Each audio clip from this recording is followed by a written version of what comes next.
உன்னை பார்த்து ஆளுங்கட்சி பயப்படலாம், எதிர்கட்சி பயப்படலாம், எந்த கட்சி வேணும்னாலும் பயப்படலாம். ஏன்னா அவங்களுக்கெல்லாம் உன்னோட கூட்டு வேணும், உன் ஜாதி ஓட்டு வேணும். ஆனா இந்த வாஞ்சிநாதன் எவனுக்கும் பயப்பட மாட்டான். இப்ப அவங்கள விட போறியா இல்லையா? ஏய், யாரடா விட சொல்ற? ஊழல் பண்ண அரசியல்வாதிகளுக்கு கோர்ட்டு தண்டனை கொடுத்தா பஸ் இருப்பீங்க. இங்க உள்ள தலைவர் கார் மேல வேற ஸ்டேட்ல கல் எறிஞ்சா இங்க பஸ் இருப்பீங்க. எவனுக்கு எம்எல்ஏ கோபத்தை தீர்த்துக்கிறதுக்காக அரசாங்க பஸ் இருப்பீங்க. அதுல போ அப்பாவிங்களையும் சேர்த்து இருப்பீங்க. போலீஸ் பொத்திக்கிட்டு போணுமா? போடா. கட்சி மேலையும் கட்சி தலைவர் மேல இருக்கிற விசுவாசத்தை காட்டுறதுக்காக எவனாவது அவன் வீட்டை எரிச்சிருக்கானா? எவனாவது அவன் காரை எரிச்சிருக்கானா? ஏண்டா பொதுமக்கள் சொத்தை எரிக்கிறீங்க? பஸ் எரிக்க சொன்னது இவனா? சொல்றா சொல்றா.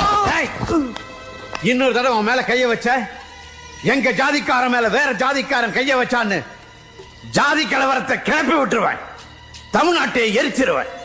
ஓஹோ, ஓன் ஜாதிக்காரன வேற ஜாதிக்காரன் அடிச்சா ஜாதி பிரச்சனை கிளப்பிடுவியா?